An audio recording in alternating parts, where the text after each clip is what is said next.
It's that time again, my friends. Another episode of The Yogi Show is being brought to your ears right here, right now. I cannot believe that we are now on our 10th episode. Welcome to the Double Digit Club. We have had some incredible guests on the show in these first 10 episodes. Brian and I are so grateful for all the guests and for all the love and support that you have given us over these past few months. Truth of the matter is that podcasting is a lot of work. It takes a lot of time, dedication, and patience to put out high-quality content like we do here each and every week. Our mindset is to make this show the best yoga podcast on the planet, and we need your help in making that possible. Ways that you can support us is by sharing the podcast with your friends that don't know about it yet, subscribing on iTunes, and leaving a review. That goes such a long way in the rankings and brings this podcast to more listeners, which helps us creating more content and bringing it to the world. If you follow on another platform such as Spotify or Google Play or Stitcher, wherever it is, please subscribe. We appreciate you. Lastly, you can support us on Instagram by making a post about the show or something in your Instagram story, and we'd be happy to reshare the stories in our story at the Yogi Show Podcast. If you're not following it already on Instagram, please do so. Thank you. Without further ado, my friends, allow me to introduce today's guest, the man, the myth, the legend, Mr. Dylan Werner. You may know Dylan from his amazing photos and viral videos he's posted on Instagram and YouTube. His physical practice is incredible, and his mindset is one of a kind. Dylan is a traveling yoga teacher living life on the open road. He dives deep with us on this episode of The Yogi Show, sharing his story with us about his journey to yoga, how yoga has transformed his life, and in turn, how that has helped transform the lives of many others. He gives us some insight on what it's like being a full-time traveling yoga teacher and how yoga is way more than asana practice, recognizing that everything is yoga with the right intention. Dylan offers some advice for new and aspiring teachers and gives us some great perspective on mindset. We are grateful that he took the time to record with us while he was over the pond in London on his travels. We hope you enjoyed this episode, and we will see you on the other side.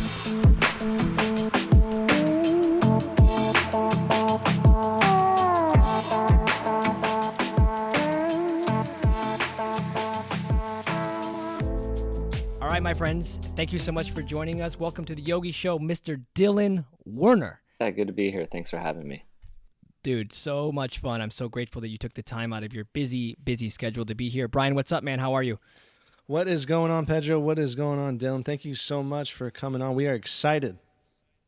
Super, super excited. Like, this was, Dylan, you were on the top of the list. When Brian and I said, okay, we're going to do the Yogi Show podcast, like, who are we going to ask? We're like, we're going to ask Dylan Werner, man, because that dude's amazing. Yeah, that I was like, that dude makes me sweat just watching his videos. Just watching his videos, like, I get a workout. Yeah. That's the goal. To be able to joke, absorb, not actually have to do anything. I remember I remember watching the Heat promo video that you put on Instagram. Do you remember that? Obviously you remember the series because you created it. But when you put that Heat series that you did with Alo Moves, I remember watching it and I was like, Dylan, how is this even possible, man? What was that series like recording that? That had to be so intense. I think what I try to do most of the time is find where I feel weak in my practice, whether it's physical or whatever else, just where I need to build myself. And I used to do a lot of dynamic training, and I was a wrestler for many years and did a lot of different sports. And then I got into rock climbing for a long time, which isn't very dynamic and everything's pretty slow and static. And I was about 25. And then when I was about 29, I got really into yoga. And the more that I did yoga, the less I did anything that was dynamic or explosive. I realized that I couldn't jump anymore. I had no cardio and all these things. And I love yoga. I think it's an amazing practice. But like any form of movement, it's going to have some sort of limitations. And so yoga obviously has a lot of different limitations. There's no pulling, there's nothing dynamic, there's no jumping, there's very little cardio. There's cardio, but not in the way that you would get from doing. You don't ever really get your heart rate up that much, and so I like to be balanced. I think one of the beautiful philosophies of yoga is to bring balance into your life, and just noticing where I was lacking, I started to create this plan, and most of my stuff, if not all the stuff that I release on Alo Moves, all comes from something in my practice or something that I'm working on. And I share that because I really think as a yoga teacher, that's all you can do. If it's not in your practice, and why you're teaching it. And so I wanted to do this. So I started creating this system, and I was looking, okay, what does yoga mostly contribute to, which is mostly slow twitch, static moves. And I wanted to keep part of that, but then also add in the more dynamic stuff into it. So the HEAT's actually an acronym for high efficiency alternating training, which means it goes between like what I call like fast burn and slow burn. So like fast twitch and slow twitch. But when I started to create this, I realized that I had absolutely no cardio or anything. So shit. I'm putting this plan together, and I can't do the things that I want to do in it. So I was like, for about 3 months straight, I as I was creating this and creating all the moves, I just started doing tons and tons of dynamic movement and jumps and burpees and dude and all that kind of stuff. So when I went in to film it, and the way it works with filming is I usually film several series at a time. So because I film with them twice a year, and I release 5 or 6 or more series a year. So in those 2 film sessions, which this was like a 5-day film session, I filmed several different series. So I have to film all of the HEAT videos. Basically, I don't even know. There's 6 HEAT videos. They're pretty short. I think I filmed those in 1 or 2 days. So I have to have the stamina. Yeah, go ahead. How long does it take you to like get that smooth in the video? Like how much practice do you think that goes in? I mean, that HEAT video I saw was just smooth. Like everything was like time perfect, and and with your other videos, like it's just a smoothness to your practice. Like how much practice like goes into that HEAT video? The HEAT, the specific promo video, I think for that one I just did the same thing like 4 or 5 times in a row. So it's not necessarily practice. There's like a one shot. I see. Yeah, so I just do it over and over until really the camera guy gets what he wants. And then as far as filming it goes, I one shot everything. I just go in and nice. Get in the zone. Well, I think with it too is I try to be as human and relatable as possible. And one of the comments I get a lot is like, "You're not human," but I definitely am, and I make tons of mistakes, and I'm by far have anything close to a perfect practice, and I'm not a perfect teacher either. And so when I teach, I kind of want to keep that level of authenticity. So if I mess up on teaching, I mess up, and it's that's what it is. It's how it'd be if you take a class with me in person. So yeah. So you got it right here. You got it right here, ladies and gentlemen. Dylan Werner actually does mess up sometimes. Yeah. Right. All the time. That smoothness is just, that's amazing. You do it in one shot, and that you film that many series at once, and like that takes obviously a commitment to your practice and keeping up with it. Obviously, you have an amazing practice.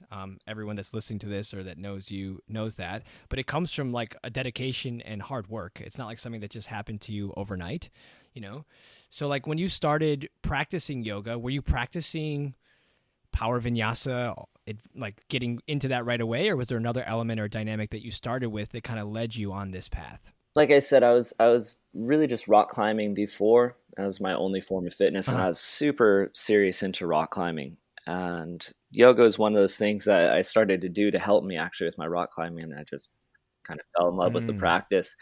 And I'm a bit obsessive over anything that I do. So if I start doing something, I do it too much. And that was my yoga practice in the beginning. And so I was practicing a good solid 3 hours every day for the first, about the first 3 years of doing yoga. Was that self-practice, or was that like classes and then also at home? No, just self-practice, 3 hours. And I would take a class every day, sometimes 2 classes a day. So little too much. a little overindulgent, but that's okay. Yeah. You know? But I really... Yeah. Did you normally practice in the mornings when you did that? At the time, I was a firefighter paramedic, so it depended on how my calls went.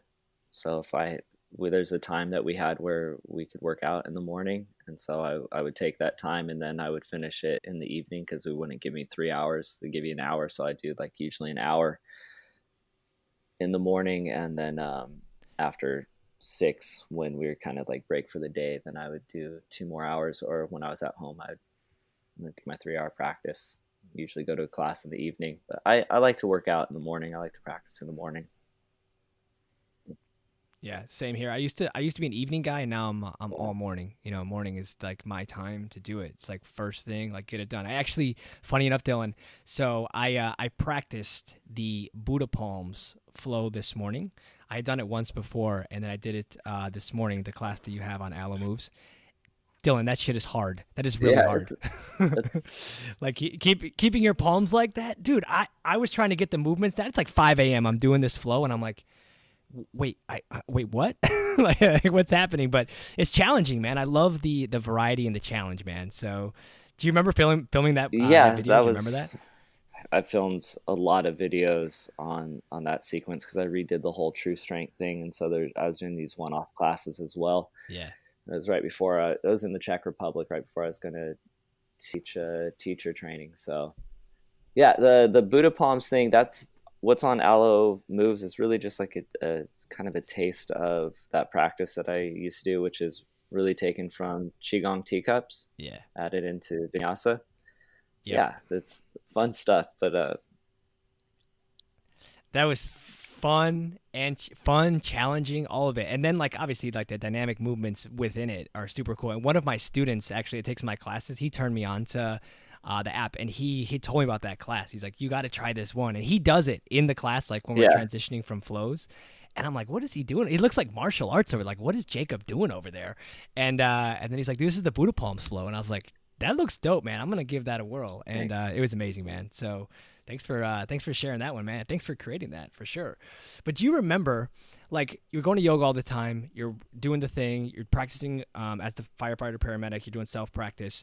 And then when was the transition when did you have that like awakening aha moment of like, yoga is my thing and yoga is the path for me? Like, that's my purpose. Like, do you remember that moment? And can you share it with us and the listener? Yeah. Okay. So about a year into my practice, I went and did a teacher training.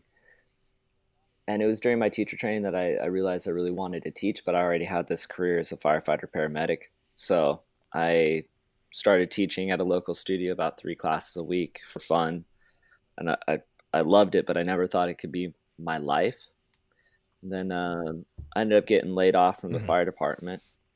And I think I've told this story many times. But so I got laid off from the fire department, and I didn't know what I was going to do afterwards because I didn't want to be a firefighter anymore. And so I kind of just sat on my couch and cried for about 6 months. Because I didn't think I could. I cried the whole time. But I was really kind of depressed. I had no idea what I was going to do with my life, and I didn't think that teaching yoga was even a possibility. I was making $75 a week, and I had a house in California and a mortgage, and there's no way that I was going to pay that. I don't know. Something just said, don't worry about how you're going to pay your bills or care about any of those things. Just pursue what you love and do that. And so I rented out my house I was living in Redlands, California, about 2 hours from LA. So I rented out my house. I moved into a really small place in Manhattan Beach, and I started teaching as many classes as I could. So it took me a while to make enough from teaching yoga to pay my bills. But then once I got to a place where I could pay my bills, I was like, this is amazing. Like it was, to be able this is incredible. To be able to this is life. To do what you're really passionate about and share the things that you love with other people, and then at the same time be able to support yourself.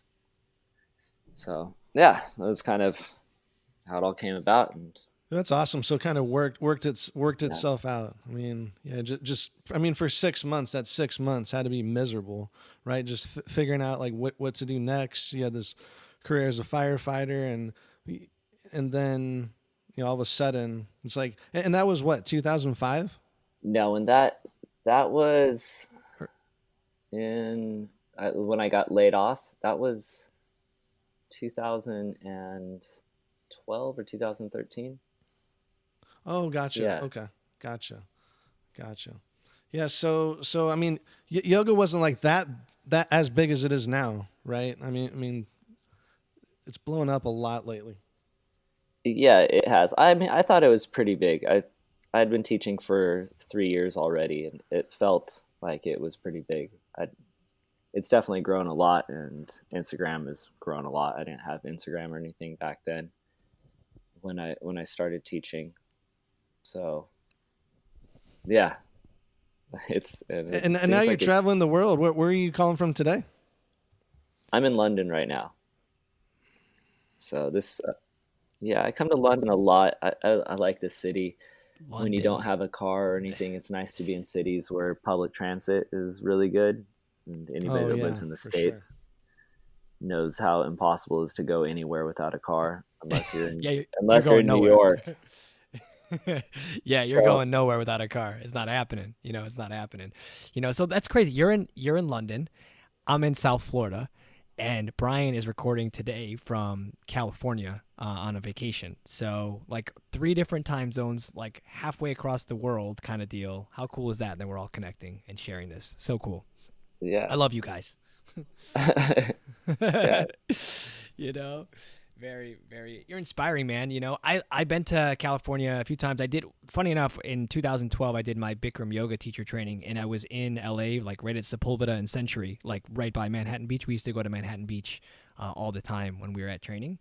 So I love that area, man. It was cool, man. It was. But to make it in LA teaching yoga full time, like that's a lot of classes. That's a lot of classes, and that's a lot of practice. You know what I'm saying? Especially when I went there, I was a nobody at all. Not that I'm really somebody now, but like no one knew who I was, and so, well, it's because at the time I wasn't anybody. I was like, you were still Dylan Werner, but they just didn't know you. They didn't know what was coming for them. So a lot of my classes, I had like 1 or 2 people in class, or sometimes nobody would show, and it's hard.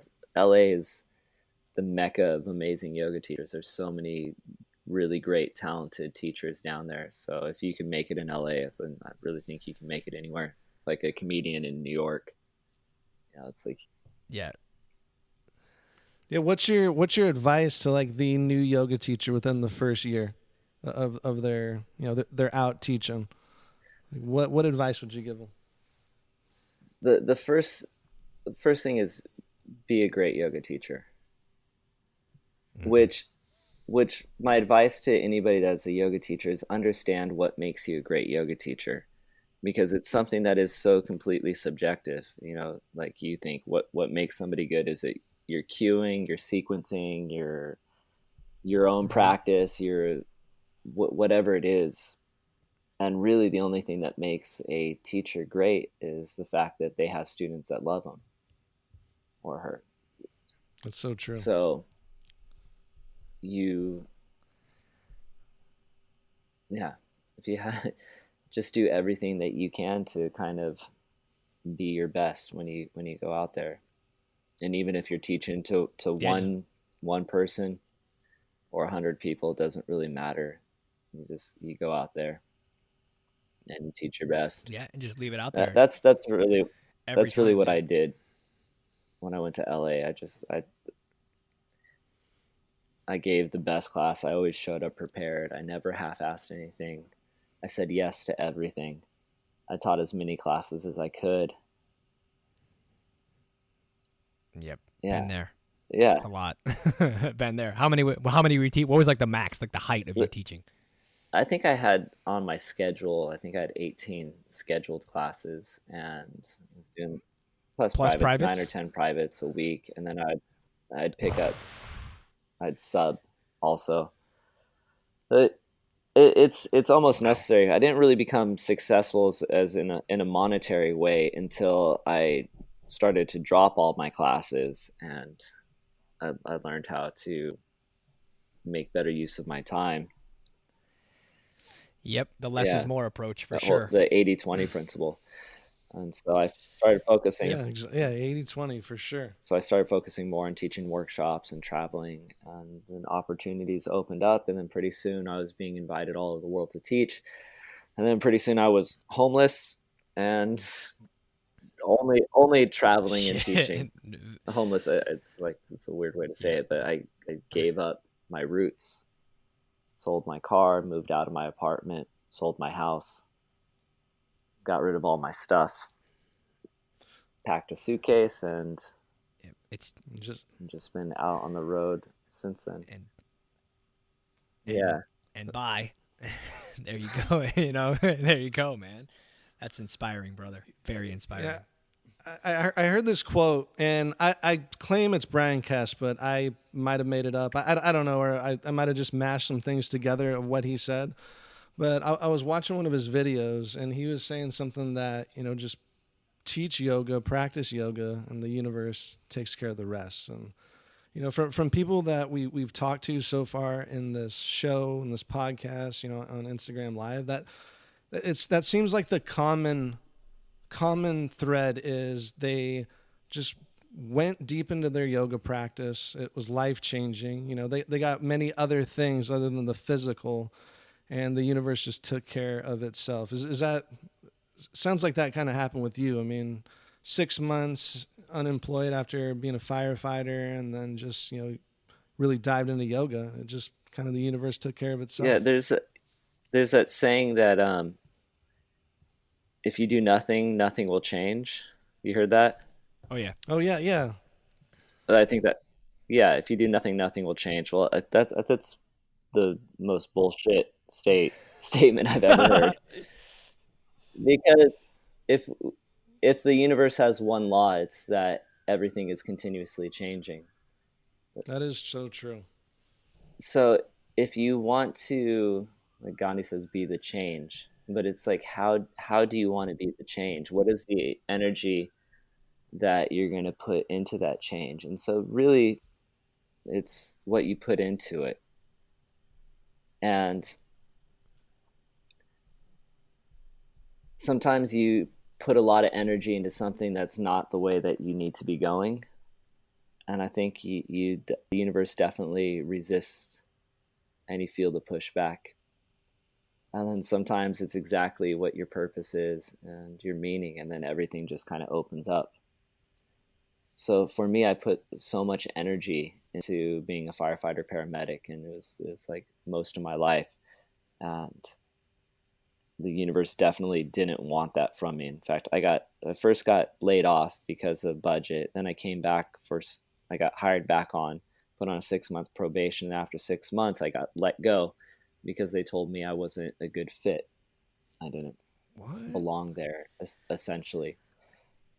And they were right, 100% right, because yoga had definitely changed me so much. The way I thought, the way I approached life, the way I talked to people, the way I handled situations. And I didn't fit into what they needed from me as a firefighter. I was no longer that. And so when I started putting my energy into yoga with a tenth of the energy that I put into yoga compared to what I put into being a firefighter, everything opened up and all these opportunities and people came into my life and supported me. Yeah, so definitely it's the universe will make things happen, but it won't make things happen if you don't do anything about it. Yeah. Right? Action. Yeah, you got to do the action. The action. Put in the work. Especially during your early time teaching the classes, you're saying like there's just a couple people sometimes in your class. Like that took time to build up. Your class size as being a teacher. It just doesn't happen overnight.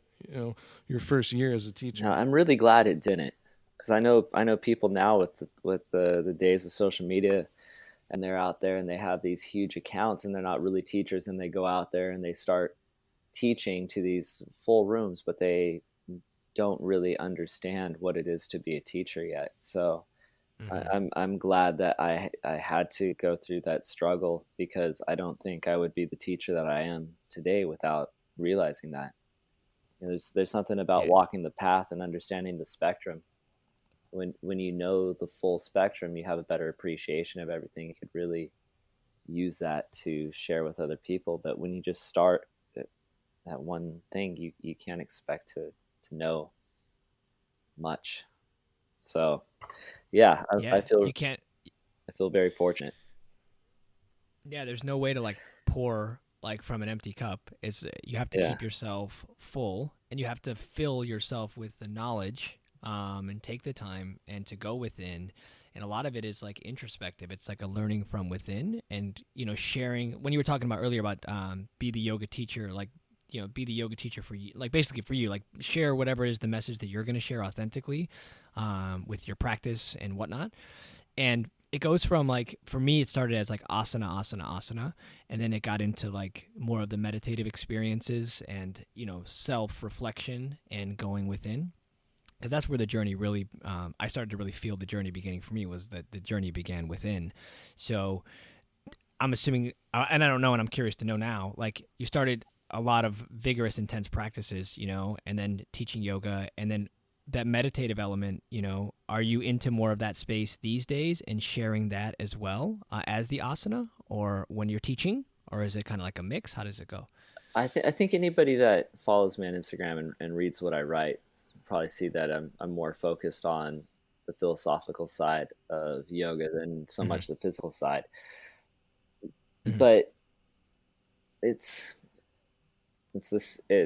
the physical side and the philosophical side is the same. I think that's one of the things that really drew me into yoga and kept me with yoga compared to any other form of fitness that I've done in the past, is that yoga sees everything as one and connected. And so you really can't have the physical practice without the philosophical practice.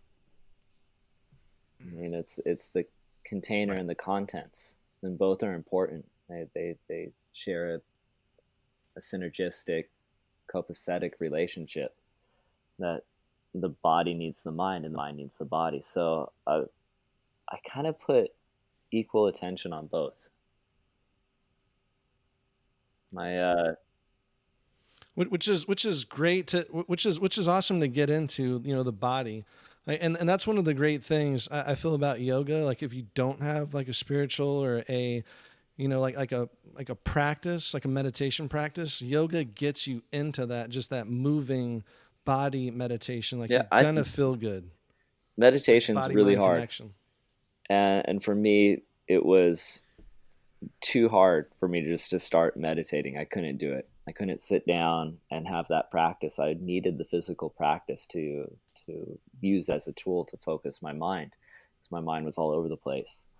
And through having the physical practice trained my mind enough that brought me to a point where I could continue training through meditation. And so the physical practice built kind of the deeper philosophical or mental or spiritual practice, whatever you want to call it, that allowed me to go even into deeper levels of self and understanding. So yeah, it's all one. And I think anybody that starts in yoga, whatever they're looking for, If they get into the practice eventually, it all leads to the same place. Yeah, it all leads down the rabbit hole, man. It all leads down there, like all roads going that way for sure.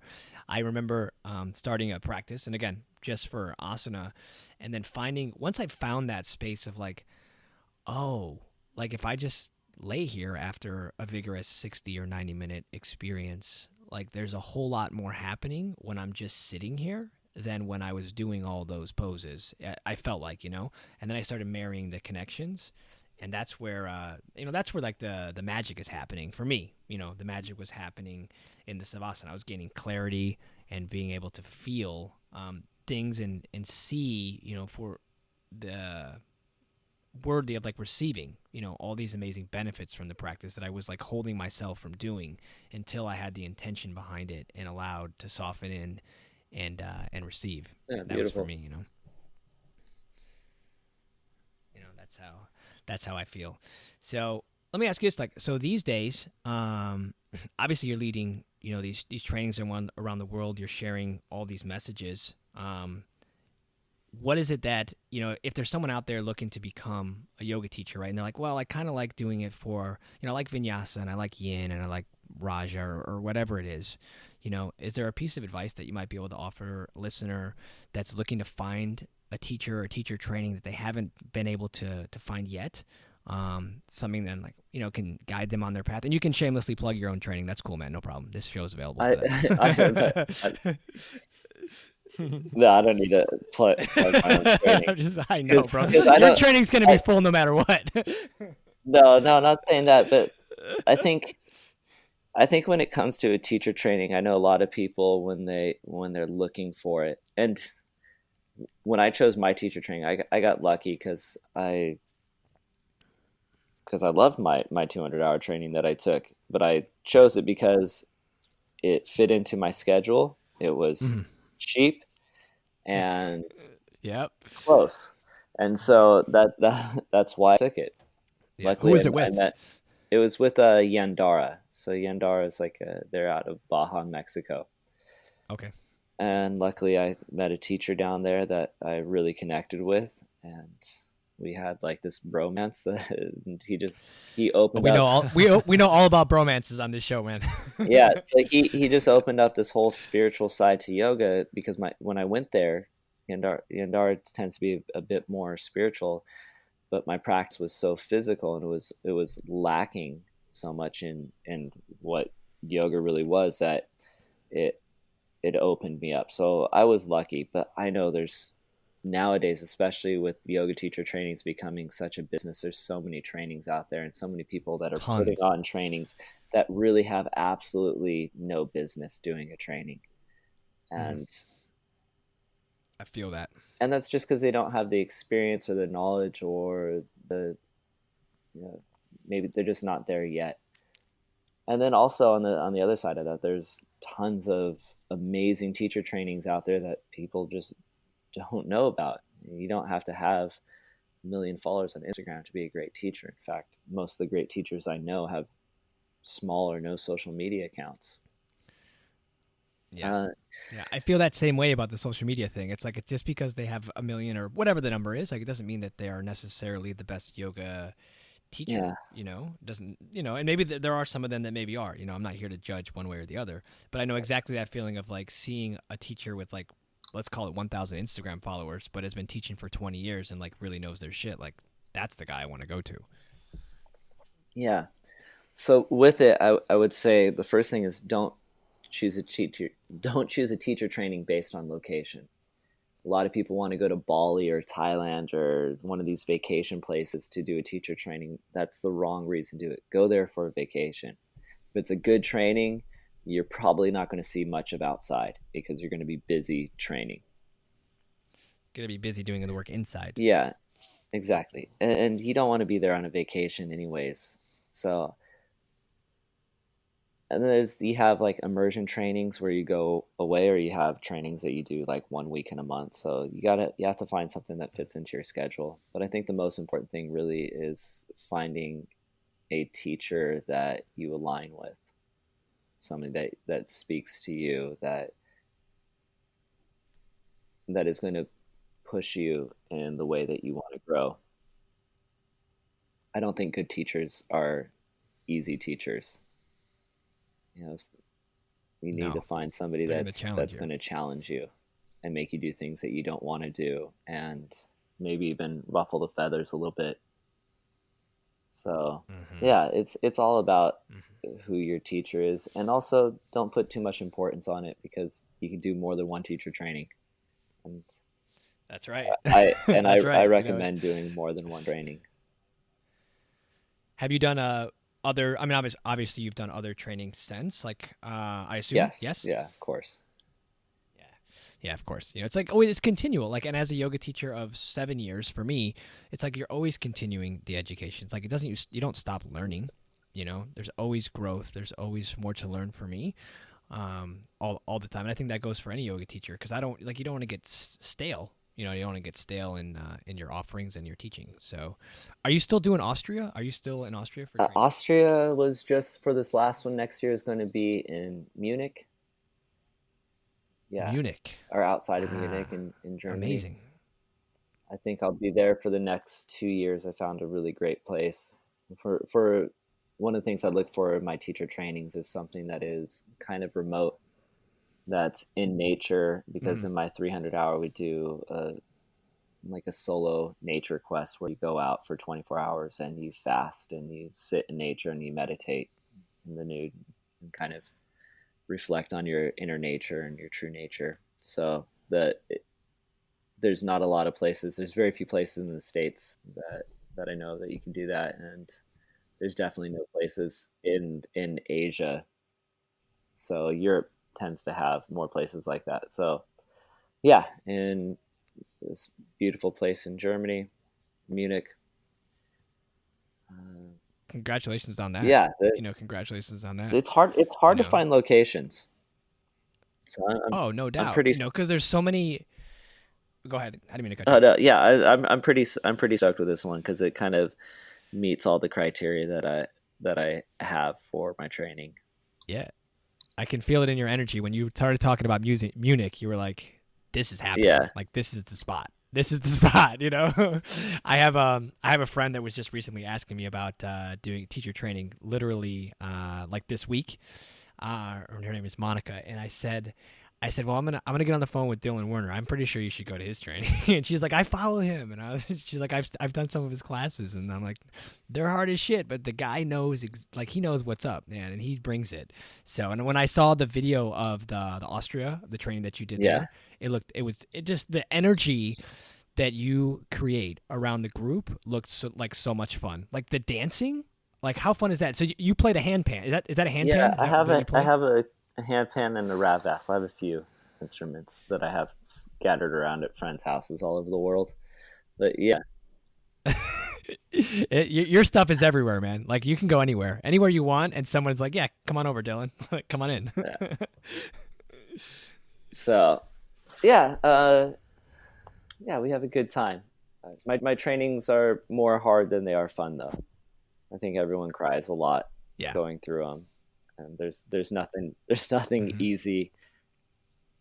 Yeah, there's nothing easy about them. Like anybody that's wanting a fun and easy training, or something that they're just gonna kind of cruise through, should not take my teacher trainings, because I push people really hard, more mentally than physically, but physically hard as well. I think it's important. That's awesome in terms of like the mentally as well. I was watching your London Real interview, and yeah, I was just really amazed with your, I believe like your meditation, or just the internal, like the work that you're doing internal, which I see on Instagram, and I see the videos. That's normally like I get a shared video, and then I'll see, I'm like, whoa, that is just amazing. Like, how does he do it? Like, is he human?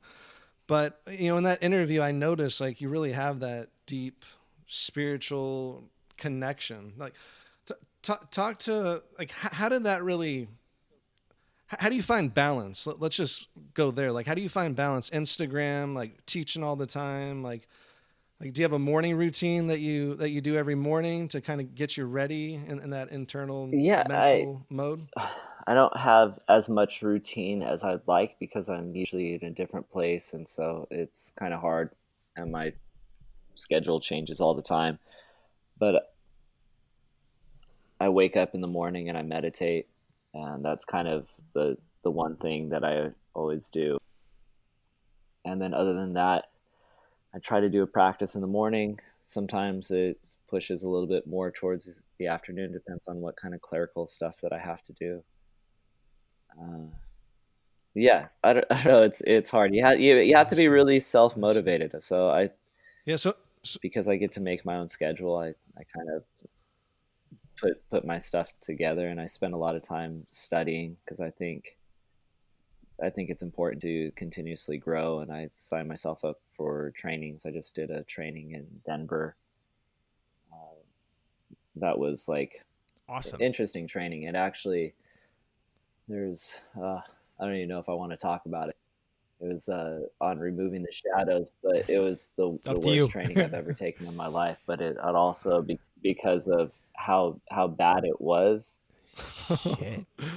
I was just sad because I was looking forward to it so much, but because of how bad it was, it really opened up my eyes to a lot of things, and kind of, I think I learned a lot from it. It was really just a philosophical, spiritual training where you spend a lot of the time in nature, which was the beautiful part of it. A 2-3 day vision quest or a solo time where you're just out alone in nature.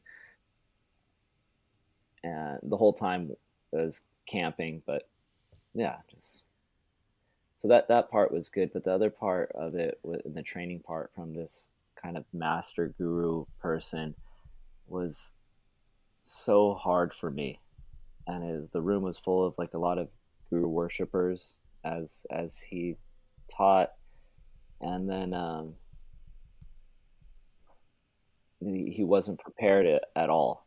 It was like he had no idea what he was going to teach, or he just shut up and then started talking and then told these long stories that went nowhere, which were basically the whole time so he could tell us about how great he was. And I'd never seen so much ego in somebody like that before, and it's something that I always,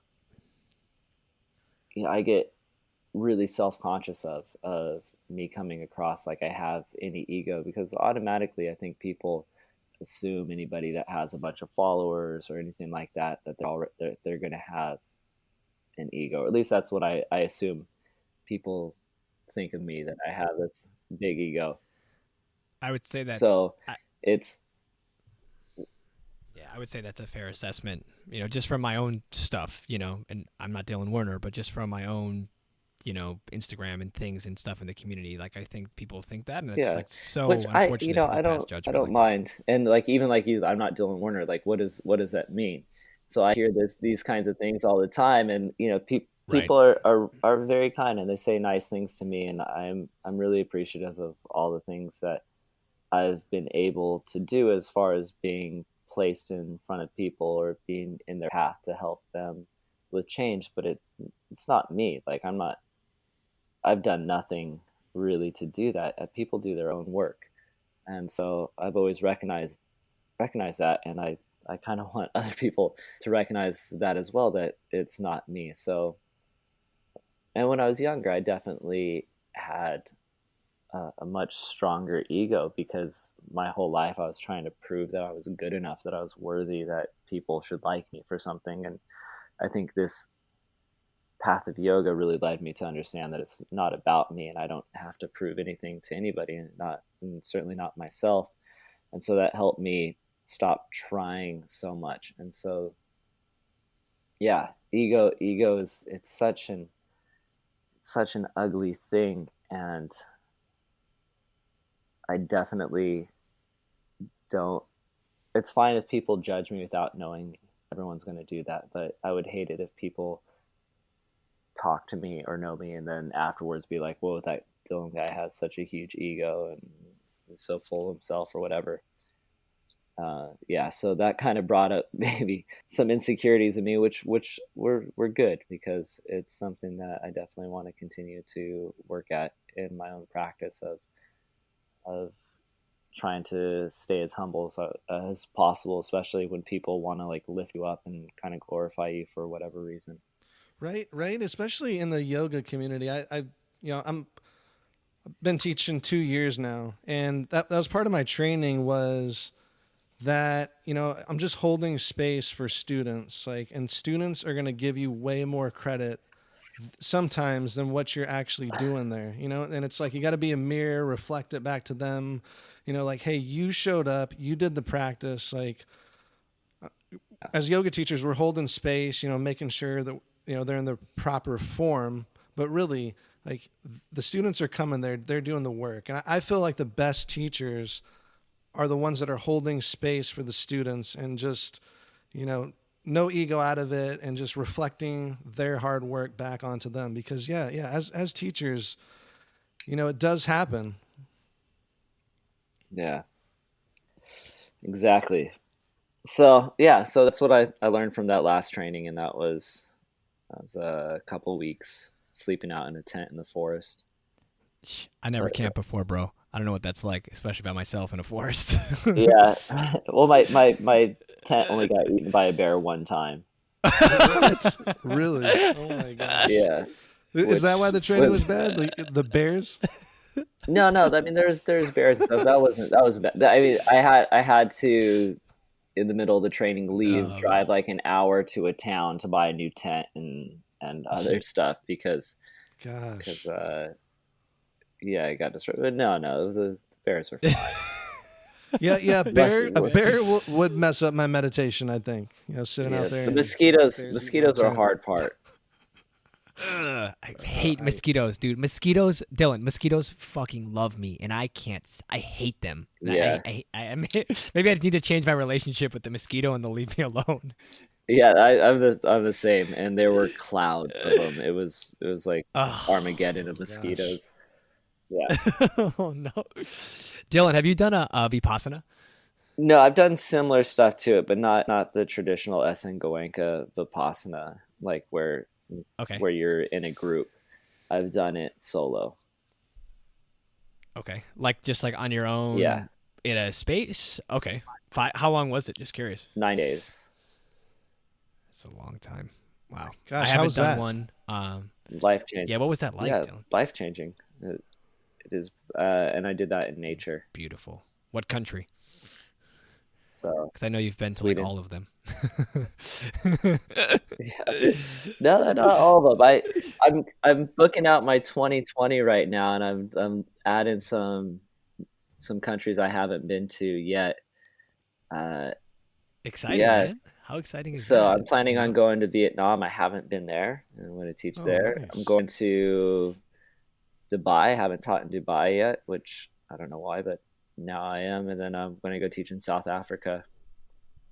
So a few new countries. And then listen up, people. He's coming.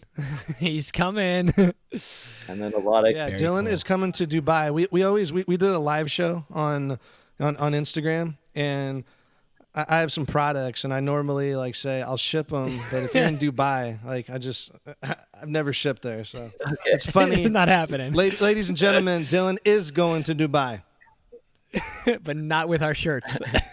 Right? Man, that's awesome, dude. Dubai sounds amazing. I haven't been. It looks beautiful, and obviously South Africa and all the places that you have experienced and are going to experience are amazing. But let me ask you a question: as a traveling yoga instructor with no, like you said, no home base, let's call it, no roots. What are some of the biggest challenges that you've experienced with that? Because it seems like everyone's aspiring to do exactly what you're doing these days. Being lonely, honestly. I don't think people realize what that's really like. I mean, we're meant to be with people. We're meant to have friendships and community and relationships and all that kind of stuff. But when you are traveling to a new country every single week, it's awesome. I get to come in and teach over the weekend, but that's Friday through Sunday. The rest of the week I usually spend by myself, unless I have some friends there, but I'll come in before. And so it's always a few days. It's always a few days just like completely alone. And it doesn't sound bad, like, and for people that aren't ever alone, it sounds like a dream, but this is my 6th year. In October it'll be 6 years of teaching and traveling. And so solo the whole time for those 6 years? There was like a year that I started taking, or maybe 2 years that I started taking kind of interns, like mentor people. And I did like a mentorship with them. Yeah. So I take them along for a few months and kind of show them what I do. And yeah. That's a long time, man. That's a long time. So they just mentor. They go with you, travel. They travel with me. They assist me, or they don't assist me so much. A little assisting me, but mostly they assist the students that I'm teaching. And kind of, I teach them what I can, and in turn they help me not to feel so alone all the time.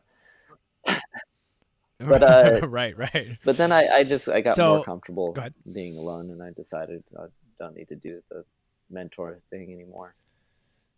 And so, yeah. Right, and you got it. Yeah. What are some of the highlights you've had on the road? Like some funnest, maybe not funnest, but one of, something top of the list, like amazing experience.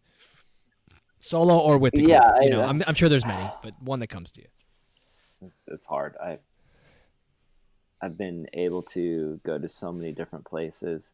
I really love teaching. That's my favorite thing about traveling, is not just getting to travel to like a new country or see a new city or some foreign waterfall somewhere, but actually to be able to kind of just teach and lead. And as a teacher, you know how really exhilarating that is.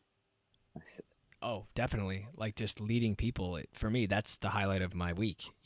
I teach a large class every Sunday morning with a lot of my community. And like, there's no better thing than showing up and being welcomed and wanted and being able just to share like my gift. Like that's my purpose, is like, I want to be able to lead this community through this practice, and so that we can all connect and stronger as one. Like that's just like, it fills me up every time. Like I'm getting chills like thinking about like how amazing it is that I'm able to do what I'm doing, and you guys are doing what you're doing.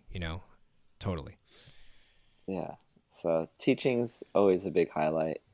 At the end of my trainings, when I've put people through hell and they all make it out and graduate, and just seeing the change that they've had, because with the training it's nice because you get to spend so much time with the person, and I keep my trainings pretty small so I get to really know everybody as an individual. So seeing that transformation and seeing how they've grown and what they're going to go out and do, and watching them kind of change the world, I think that's definitely huge highlight. Definitely being a part of that. Can't imagine that amazing that feeling, as the teacher. Thank you for sharing that, man. That meant a lot. I can feel the energy through the microphone on how incredible it would be to be in your energy, in your space as a trainee. No joke. I'm being dead serious, man. I can feel it. Yeah, maybe got some coming up. Maybe jump in the next one. Hey, Munich. Here we go. Munich. Very cool. Yeah. As far as like, okay, so trainings, how long are your trainings? 30 days? The 300 is 30 days. The 200 is 20 days. I will be announcing them. I think the plan is you push out the announcement in October. Okay. Yeah. Nice. How many people in each, roughly?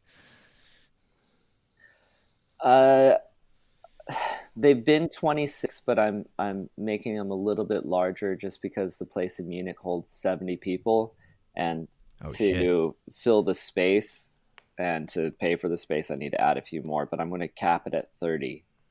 So there'll be a lot. Okay. There'll be a lot of empty space in the place, and it's in the big room, in the room. Yeah, in the room, which will be nice. But I still think 30 people is a lot of people.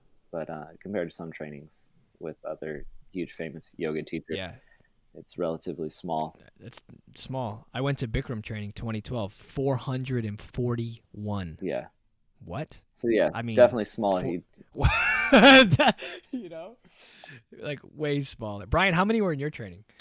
I think, like we had it broken up in different workshops. The first was just taking classes. The second was more the philosophy, second portion. There's like 30-ish, but then our last just practice teaching. There's only 2 others, so it was pretty small. It was nice. I like the nicer or smaller feel. So yeah, 30's a good number. At least you can, at least have that personal connection with them. Yeah. Yeah, it's kind of trying to create a balance, because I only do 1 a year, and they fill up pretty fast. So I want to be able to offer it, but I'm also not going to do more than 1 training in a year, because it's just, I can't. I put so much of my effort into it that I want to give 100%. And I feel like if I did more than 1, I wouldn't be able to fully devote myself to the students, and I would just be exhausted instead. So this way they get the best that I could give them. There's only 1 a year. Yeah, sure. No, yeah, because that's so much energy and so much planning to go into that. I can't imagine. Are you happen to be coming back to South Florida next year on your schedule? Do you know off the top of your head? Yes, I do know off the top of my head that I don't think I'm teaching in the U.S. at all next year. I don't think. Let me look at my schedule. Let's see. Yeah. Dylan's laying it out there, people. I mean, maybe I might throw in a weekend in November 2020, for some workshops. I could possibly, but man, dude, on the road, international the whole time. So what is it like going? Okay, so international for the whole year. What is it like going to these classes and these experiences in different countries? If they don't speak English, do you speak multiple languages, or like how does that practice work with international students? I've always been curious about this and never asked anyone. So the rest of the world is much smarter than we Americans. They all speak English. All these other countries I go to the Philippines, they speak English. I go to Singapore, they speak English. I go to Hong Kong, they speak English. I go to Dubai, they'll speak English. South Africa, English. Let's see, where else am I? Germany, they all speak English. Austria, they speak English. England, guess what they speak in England? English. They do. They speak English. Bulgaria, English. I didn't know that Bulgaria speak English. Literally every country that I'm looking through. Yeah, in China. So last year I taught a couple different cities in China. This year I taught a couple different cities in China, and in Shanghai and Beijing, I needed to have translators. Mm-hmm. But other than that, I never teach with a translator. Yeah, and, my next workshops are in Italy, coming up here in September. Yeah, I saw it on your website. Looks awesome. Yeah, so they speak English. Yeah. Yeah, so it's really easy, because the rest of the world decided to be very smart and learn more than 1 language so that I could continue to be an idiot. So you can if you speak English, you can go wherever Dylan's at and take his training, because English right there for you. So non-yoga question. All these great places you've been to, where's the best food at? So usually people go, where's your favorite place? But best food. Best best food where you're like, I need to come back here for the food. London actually is pretty legit when it comes to food. London has some amazing food, which is one of the reasons why I come here a lot. Bali, Ubud has amazing food. Australia has the best coffee. Oh, yum. Where else is really good food? I have a friend in Ubud who said that she's there right now in Ubud, and she's like, "This is amazing, the best." Yeah, so much good food in Ubud. I love Israeli food. If you go to Israel, Israeli, just hummus. Hummus. I was gonna say hummus, dude. Hummus. But you ask for hummus there, they're gonna be like, "What? What is?" You have to say hummus. Yeah, so some hummus. We'll put those in the show notes. Yeah. How to say that? Hummus. It's almost like an ohm. Yeah, like ohm sounding. Dylan, let me ask you a question. Not that I haven't asked you any yet. So we talked about a whole bunch of amazing shit, and thank you for sharing your insight on all these travels and everything that you're doing.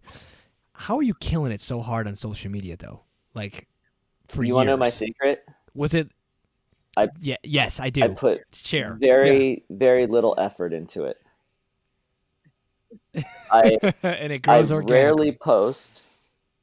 I noticed hardly that. look at it. Is that always or just recently? For a long time. I hardly look at it. When I do post something, it's because I have something I want to say. Usually, sometimes I just like post because I feel like I haven't posted in 2 weeks. I should probably post something. I should put something on the internet. Yeah, I don't know. Yeah. Do you shoot your own content? I'm a photographer, so I like to take my own photos and videos. I really enjoy that part of it. Dude. Actually, I'm sitting on like a stack of photos. I just used to me. I mean, they're amazing. Like the places and things that you've done. I saw the photo on top. Maybe this was a long time ago. I don't remember when it was on your feed. Like handstanding on top of the London phone booth. Oh yeah, that was a few years ago. Yeah. Yeah, like that was. I was like, what? Like how? Strength and confidence, man. Yeah, I stopped doing handstands on top of things like I used to do in the past because people don't know how to react to them. It's it's near impossible for people to not project their experiences upon someone else's experiences, and we all have preferences and thoughts, and every thought that we have is linked to an emotion, whether you think it's really emotional or not. We have, I think I kind of wrote about this. It's all our thoughts are linked to our emotions, and our emotions really dictate how we perceive life and how we remember things and how we treat people and all that. But everything that we do comes through this perception of others. So we only know the world through our subjective truth, and it's impossible to actually really fully understand an objective truth, meaning like yourself, not in yoga philosophy. It's called a Vipassana, which is like basically means a smear. It's like wearing rose-colored glasses or something. Like you can only see things through your eyes, and so when we look at other people, we place our experiences, our emotions, our fears, or whatever that is on someone else. And it took me a really long time to understand this. So I would be out, like, I'm not a fearful person at all. I don't have much fear. Also, if I die, I don't Keanu, I just watched something with Keanu Reeves. So I'm going to plug Keanu Reeves here. He said something that is the only thing that I agree about death, I think, what happens to us when we die. And he said, people will miss me. Or the people that I love. Or the people that love me will miss me. And that's really the only thing that I know about death, is that when I die, the people that love me will miss me. But other than that, I have no fear towards death. And so I would do these handstands on the edge of buildings and stuff and try to kind of teach people about what fear is and how fear is not something that's real, and it's not something that we need to control our lives, and the walls that we put up are all the same walls that keep us in. And what I realized about trying to share that message is that people couldn't see that message because they were looking at it through their own fear, and it's impossible for them to understand how I see, what my perception on it is. And so because of that, what I discovered was it was causing more harm than good, and my positive intention that I set out to do these things was taken in a very negative way. So I realized it's not a way that I want to share, and maybe there's other better ways to do it, essentially. But yeah, so I don't do so many handstands on top of crazy stuff like that anymore, just because most people aren't able to perceive it in the way that I intend. Yeah, it's that balance. I mean, and as you grow as, a teacher, and as you grow just being on social media, I mean, being an influencer, and that, I don't really like the word influencer, but just being someone that can, I guess, impact other people, it is really tough, or maybe not tough, but just a ongoing awareness of balance.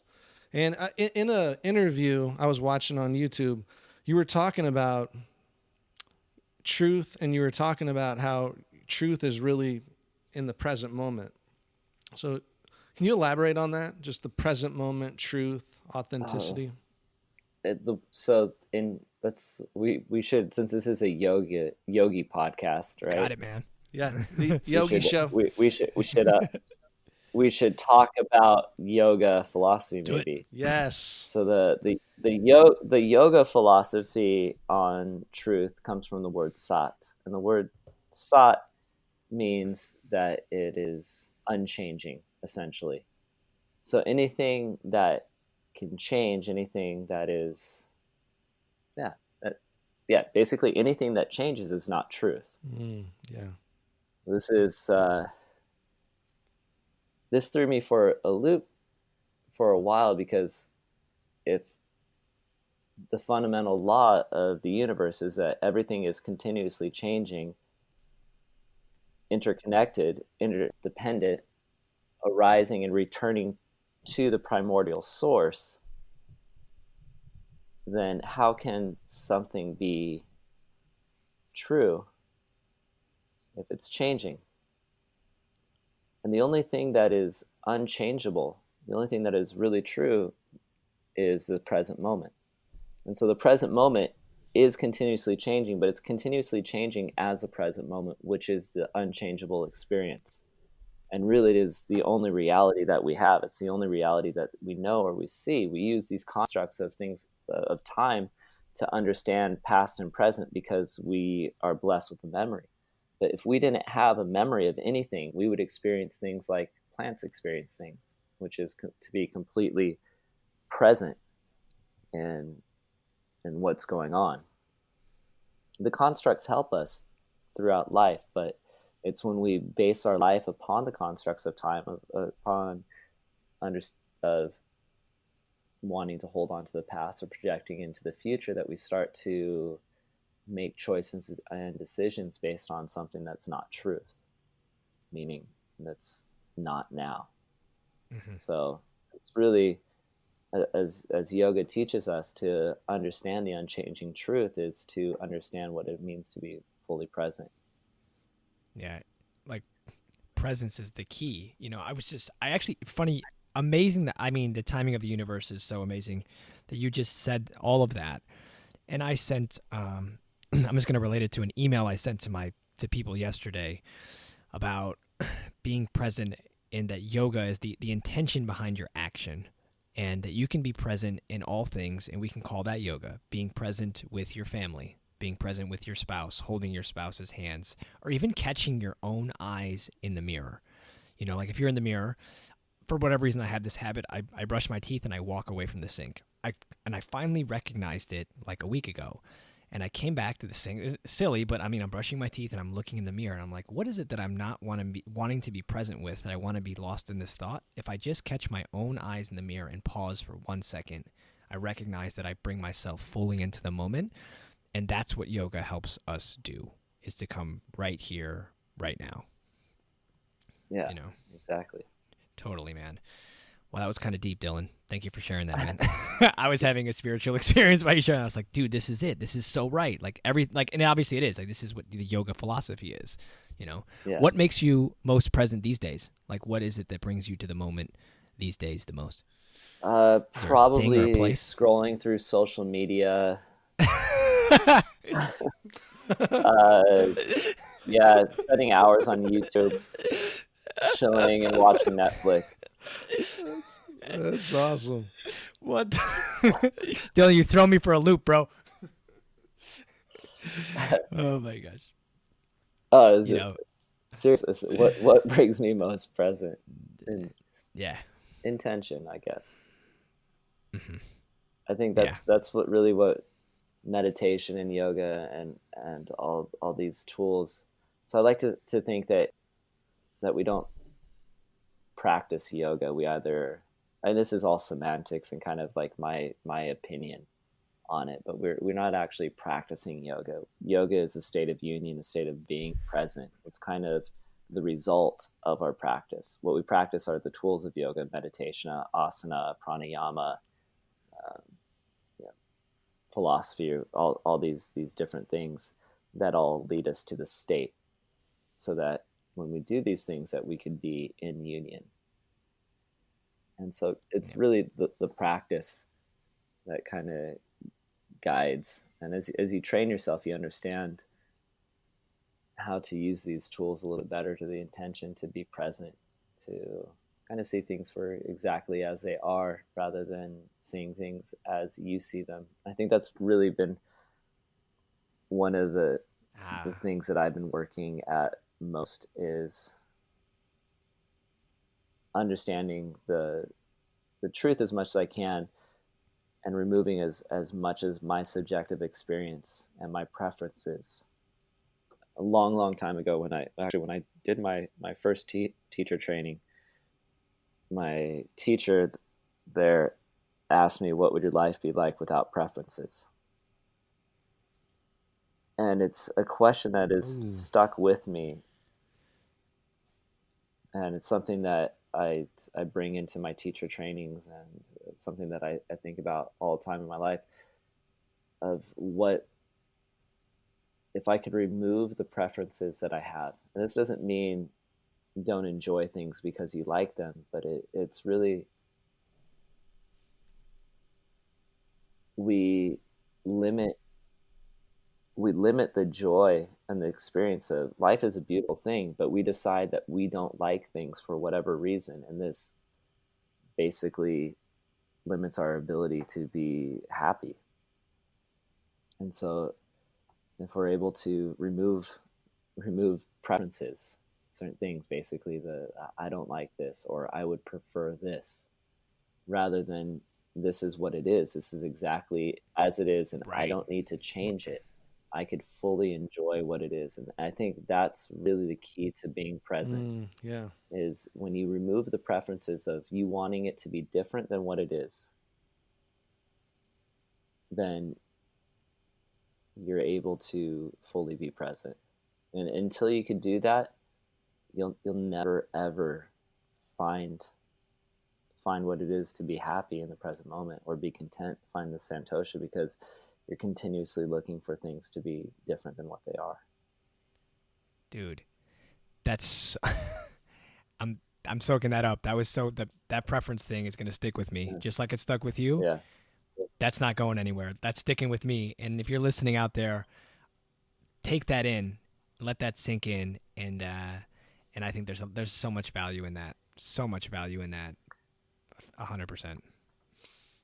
Yeah, it's a good one to think about, to bring into your life and into your practice and into your meditation as you move things, and just how you react to stuff. When you notice that you're reacting, because reactions are, it's the opposite of actions. Intentions provoke action, where being unaware or not present creates reactions. And so when you notice yourself being reactive to a situation or reactive to something, you can start recognizing the fact that you're not being present. You don't have intention. No, yeah. That's so true. That's true. No, that's right. That's 1,000%. Yeah. That's it. So what's a piece of advice you could give, a listener that in the midst of chaos, they could pull out of their jewel box to center, ground, and like get it together? Something that you think that you practice or that you could offer. That's a good question. Like life is falling apart. Shit's hitting the fan. I can't get it together. What can I pull out of the jewel box? Well, I feel like I've been talking this whole time. I think you should answer this question. The role has reversed. Yeah, okay. So sure. Thank you for giving me the stage. So for me, I say come back home to what's true to you. If it's I'm feeling this way because X, just sit with that. Like, I'm upset with my boss because he sent me an email at 4:55 and I have to leave here at 5 o'clock. Okay, sit with that for a second, take a deep breath, and just embrace the discomfort that you're experiencing, and then work to create that change that you need to make to get through it. Not running away from the problem, but embracing. Boom. That's what I would offer. Beautiful. Dylan, you put me in the hot seat, man. I got nervous. I started sweating. Brian, what about you? What would you offer? Gosh, I mean, in the difficult situations, that's when my practice kicks in. Like if I'm doing a consistent habit, one consistent habit I started in February was, writing a gratitude list first thing in the morning, and I started a meditation practice. And I personally didn't feel that until like day 66 when I was in traffic. Life was tough. Things weren't going my way. I was delayed. I was supposed to be somewhere, and then it took me an hour extra to get there. So just things weren't going my way in that morning.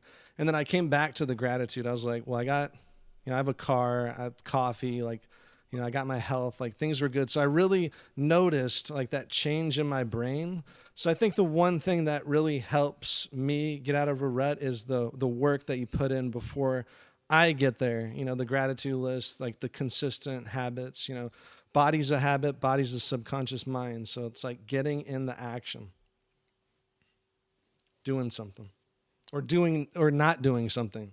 I love I love the gratitude for the coffee. Yeah. That was key right there. I got my car. I got my coffee. I'm good.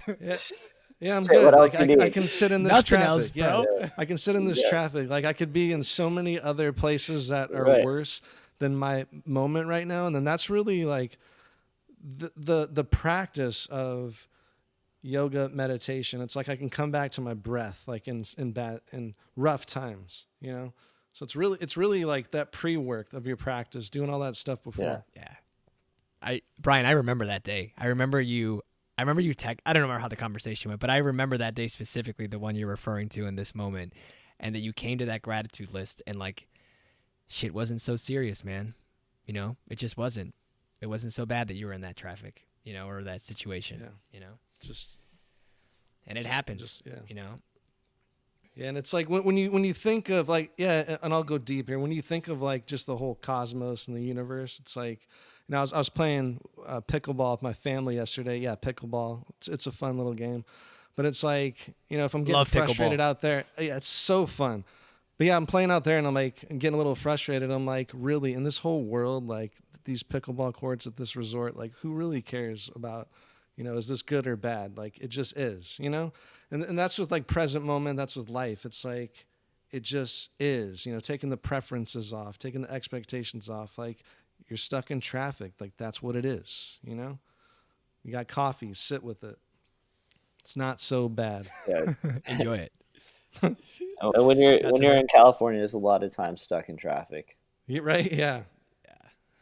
Tons. Yeah. I'm happy that I do not live in California anymore. No, man. Now you live wherever your heart's desire takes you, man. Yeah. Or whatever you put on your schedule, which is ultimately your choice too. Yeah. You know, so Dylan, thank you for turning the tables there at the end. Thank you for being here with us and taking the time out of your busy schedule to sit down and have a chat, man. I've learned so much in this last hour or so from you, and I can't thank you enough. And I know that our listeners are eternally grateful to be able to hear words of wisdom from you and being on the show. I really appreciate that. We really appreciate that. Well, thank you. I appreciate you guys having me. It's kind of you to invite me on. I'm always honored. Yeah, always a pleasure. So definitely a pleasure. Thank you so much. You know, thank you for being here. Thank you for offering your wisdom. Brian, I think it's time for you to hit the pickleball courts again, my friend. I think so. Actually, it's like 6 a.m. where you are. 6:30. Like we're going to get out there by 7. Yeah. I'm using all that meditation, all that yoga for some pickleball. Dylan, have you ever played pickleball? I've not played pickleball. I feel like I'm... Do you know what it is? No, I mean, when you say, anytime someone says pickle anything, I just think of Rick and Morty. It's a game with, it's like tennis but with a wiffle ball and wooden paddles and like a lower net and not as big of a court. Okay. It's amazing. We used to play it in my high school back in the day. Shout out to Waubonsie Valley High School if anybody knows where that is in Aurora, Illinois. Kudos to you. But that's where we used to play it at. That's where we used to play it at, man. So, but thank you so much, Dylan. Really appreciate your time, man. And we'll make sure to plug in the show notes where to find you at, where to link all your stuff to check you out on Instagram, Alo Moves, your website, and the future to get into the first to know about the amazing teacher trainings coming up in Munich because there's only 30 spots for each. And it just sounds absolutely like an epic experience in a space that you hold for students and trainees, man. Thank you for all that you do. Thanks. And keep in touch. We will do, man. We're not going anywhere. We're going to keep making memes on the internet, and we'll keep tagging you in them, especially the Feel free to post. We'll probably make a meme of you or two in the future. Yeah, make as much fun as me as you want. Yeah, he doesn't go on Instagram anymore. You heard it there. Yeah, he doesn't even go on Instagram to see it anymore. So I'm surprised that we even got to get a hold of him to get this conversation. The key to growing Instagram: do nothing. I love it, Dylan. Just do nothing. Just. Oh my gosh. All right, brothers, we're gonna sign off. Thank you so much for being here. We'll chat you next week on the Yogi Show, my friends. Namaste.